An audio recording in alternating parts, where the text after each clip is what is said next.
Still no update from Illinois State Police on the number of registrations.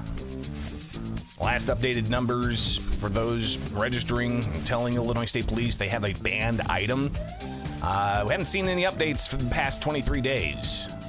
Still sitting there static. Also still static, the number of FOID card holders at 2,415,481. I'll see if they update that at some time today. Welcome in, Bishop on Air, each and every weekday morning hanging out with you. Like, subscribe, hit that notification bell. Apparently, it really does help the algorithm, so you can help boost this channel's presence, especially if you live in Illinois. Be sure to share it with your Illinois friends and family, and also what, it could be those who moved out of the state, still interested in what's going on in Illinois. But today in gun control, no movement on the Southern District case challenging the state's gun and magazine ban. That's going to be heard with a status hearing coming up February 28th. That's still scheduled, where the plaintiffs' attorneys from the four groups that sued the state of Illinois over its gun and magazine ban implemented in January of 2023, they're moving forward on the merits. No more preliminary actions. They're getting to the meat and the potatoes of that case. So the plaintiff's attorneys are going to be telling Judge Stephen McGlynn in the Southern District on February 28th what kind of witnesses they want, what kind of evidence they want to present, and that case is going to be moving in an expeditious fashion, as Judge Stephen McGlynn said that he wanted to. So while we wait on that to continue further action, some of the other cases in Illinois really haven't seen much movement. Even the lawsuit challenging the state's firearms liability law, the last filing in that was early December, so we haven't seen any movement there either. But while we're waiting on all of that, a lot of stuff happening across the country, and including in the world of memes. So let's go ahead and take a look at what Firearm Policy Coalition has. And again, if you don't follow them on social media, I would encourage you to, because they have this meme update, and it shows a meme face saying you don't need to carry a gun, just call the police. And it's got kind of the the strongman type of character with a firearm next to him. And then the next frame is a tweet from the Seminole County Sheriff's Office, and this happened here in Sangamon County as well in central Illinois. AT&T is experiencing nationwide outage, including 911. AT&T customers in Seminole County should call the non-emergency number, 407, gives the number, for emergencies until the issue is resolved. Even in Sangamon County, they did say that 911 was working while AT&T lines were down, but they had like 50 people call to test it and hang up, and they had to send law enforcement out to those individuals to make sure that whatever emergency there wasn't really an emergency. But back to the meme. So 911 was down for a moment. So just to refresh, the meme is you don't need to carry a gun, just call the police. And then what happens if you can't call the police? Well, somebody points out the Sigma male character says, LOL, F you, no, and he still has his firearm. So again, sometimes memes can convey a certain sentiment that comes across pretty easy. So interesting to see that. Also in gun control, some recalls on biometric gun safes. This is interesting. A lot of different recalls. You've got the government announcing a recall of these handgun safes that can work with biometrics. And there's several of them. It wasn't just this particular model of the AwSafe gun safe. You've got a series of different gun safes that were recalled. So if you have one of those gun safes, be sure to check it and make sure if there's a recall that you get it replaced, because they say the biometric lock can fail and be opened by unauthorized users. Serious injury, hazard, and risk of death. Get replacement. Contact awsafeus.com. All right. So again, there's a myriad of different types of gun safes, right? There's ones that have the dial, there's ones that have the touchpad, and there's others that have biometric. Which one's best? I'll let you make that decision, but maybe the one that's the lowest tech is best, right? That way, you don't have to worry about batteries or electricity, and you can just focus on getting the right number in so you can quickly access your firearm in a safe manner when you need it. So wanted to pass that note along as well. But now let's get into legislative updates from across the country. Illinois State House, they're in session. This week they had the governor's State of the State speech. They're off next week, but then they're in practically every week through the end of May. And we'll see a lot of activity. How much will happen before the March 19th primary? It's a great question, but I assume that we'll probably not see a whole lot of heavy politicized activity unless it's meant to try to bolster somebody's campaign. So in Illinois, we haven't seen much movement on certain types of gun control or even Republican bills to relax gun restrictions in the state of Illinois. But you do have the Illinois Attorney General filing in cases across the country in various lawsuits supporting gun laws, like restricting people from where they can carry concealed carry in like Pennsylvania, for instance. The Illinois Attorney General filing briefs in support of those types of gun control laws. But elsewhere throughout the country, let's take a look at Firearms Policy Coalition. Again, on top of a lot of this, they say that the Louisiana Senate has passed the Permitless Carry bill, SB 1, by a vote of 28-10, and that bill now heads to the House for consideration. They say that Louisiana is one step closer to 28 permitless carry states. So 28 states in the state of 28 states in the United States could have permitless carry, constitutional carry in the United States. That's pretty incredible. So where the other states are, of course, you've got a lot of gun control laws that are being proposed and passed. Moving on to the next post here, USA Carry. They announced that concealed carry for teachers has advanced in West Virginia. The House votes yes on that school safety bill. And this is interesting. So concealed carry for teachers has been talked about and discussed for quite some time. And it's something that, after school shootings where innocent lives of students and teachers are lost at the hands of a lunatic, some people say, well, how about having certain types of teachers to actually be armed? Nobody would know who they are, but they could be armed and respond. So let's take a look at USA Carry and their reporting on this. The West Virginia House passed House Bill 4299, a bill that would significantly alter the landscape of school safety in the state, they say. Spearheaded by Delegate Smith, this legislation aims to authorize elementary and secondary school teachers to carry concealed firearms and to be designated the School Protection Officer, SPOs.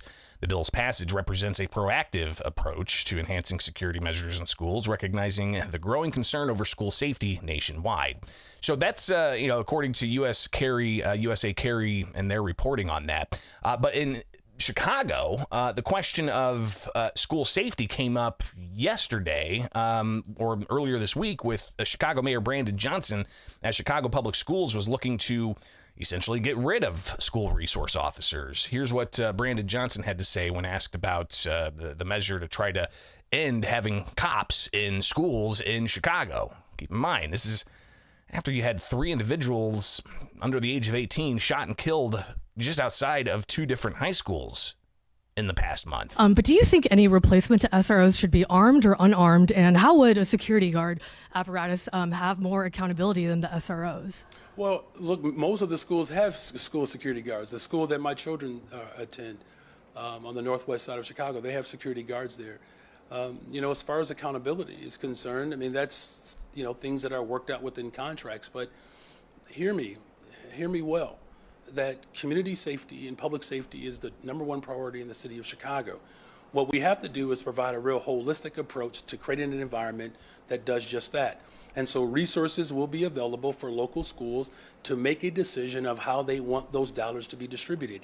And they also have to make sure, and I will do everything in my power to help build relationships where they don't exist, where those local police districts can still be engaged, whether it's drop-off, dismissal, all of those aspects of after-school events, activities, sports, and recreation, that it's going to require all aspects of government to participate. And so accountability is really going to come down to what we ultimately want to see in our schools, and that's a healthy, safe learning environment for all of our children. And I'm a big cheerleader of that. So the mayor talking about getting rid of school resource officers and maybe allowing for schools to divert resources to other things that could, he says, holistically make schools safer. So regardless, I just wanted to add that in consideration to West Virginia looking to allow for teachers to be armed in schools. Let's move on to some other things happening. We've seen this pop up from time to time in the conversation about Second Amendment rights and who is eligible to have those rights. A bill in Maryland would protect gun rights for pot users.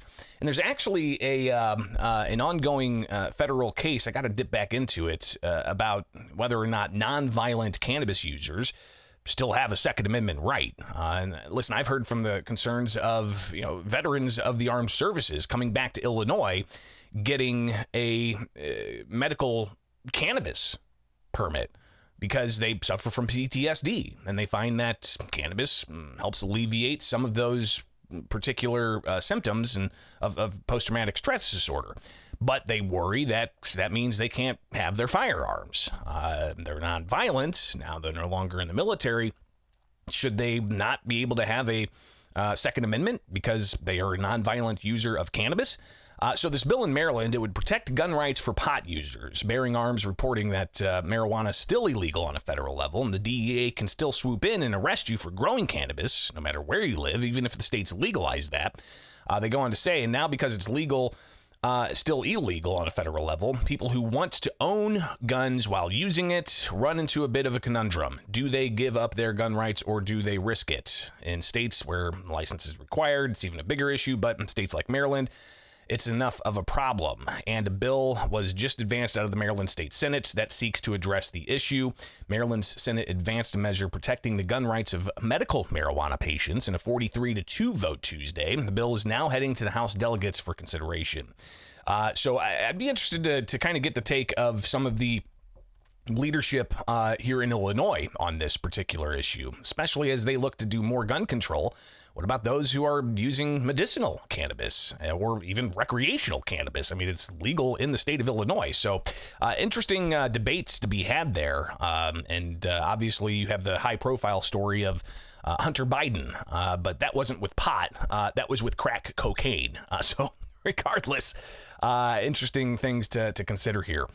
So a lot of different things happening with, trying to loosen gun laws in various states, from arming teachers to allowing for nonviolent pot users to have access to cannabis and still have a Second Amendment right.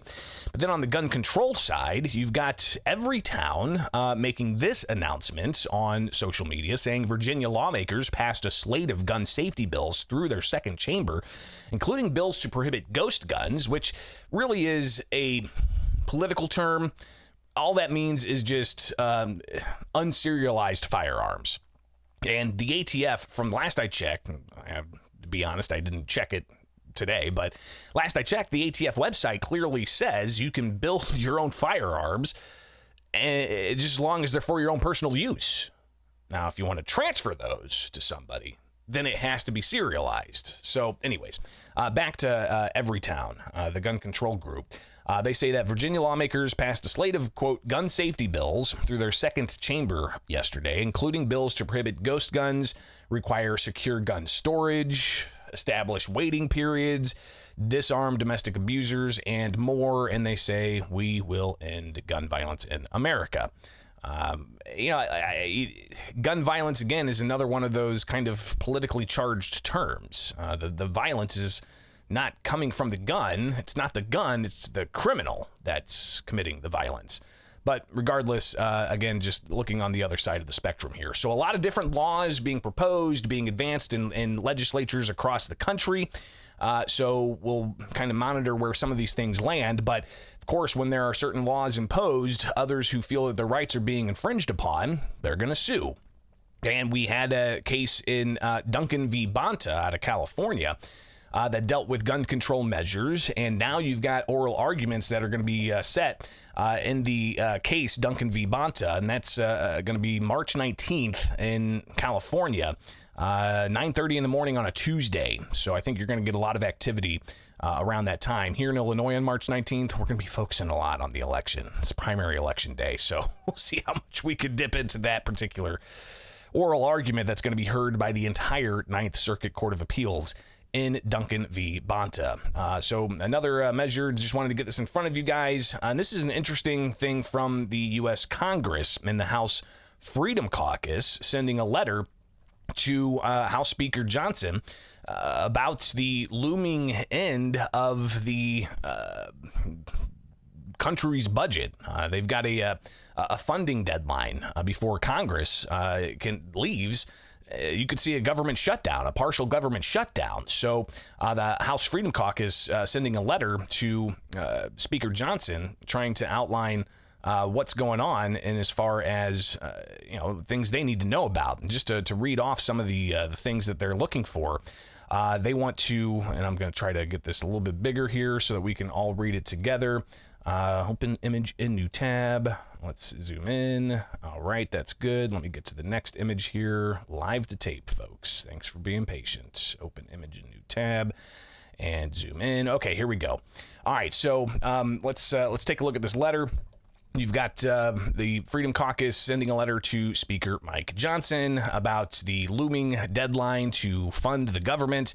But they want an update on what's going on. And they also are requesting that provisions supported by the overwhelming majorities of Republicans and their constituents, they want language in any agreement that does a variety of things. One, for instance, they want to reduce Homeland Security Secretary Alejandro Mayorkas' salary to zero. That's after the House went ahead and impeached him already. You've got defund the Pentagon's illegal abortion travel fund. You've got prohibition of funding for the implementation of gun registries and red flag laws. They also want to see defunding of the ATF's rules, such as the pistol brace ban and unconstitutional expansion of background checks. And a variety of other things here, including defunding gender transition surgeries or, quote, gender-affirming care paid for by tax dollars. The list goes on from there. Defunding Dr. Anthony Fauci's gain-of-function research, defunding DEI, which is diversity, equity, inclusion stuff.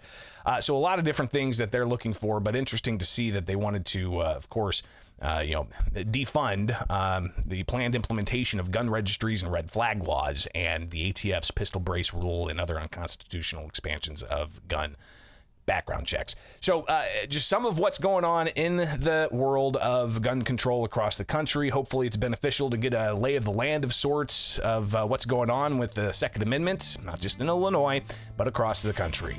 So I really do appreciate you guys being here each and every weekday morning. That was a long segment. Holy cow. Jam-packed though, right? Give me a thumbs up. Hit that like. Hit that reply. Interact with each other. But I want you to interact with me when we're live. Only when we're live. All right, so go to bishoponair.com, click the Discord link, and we'll see you in there.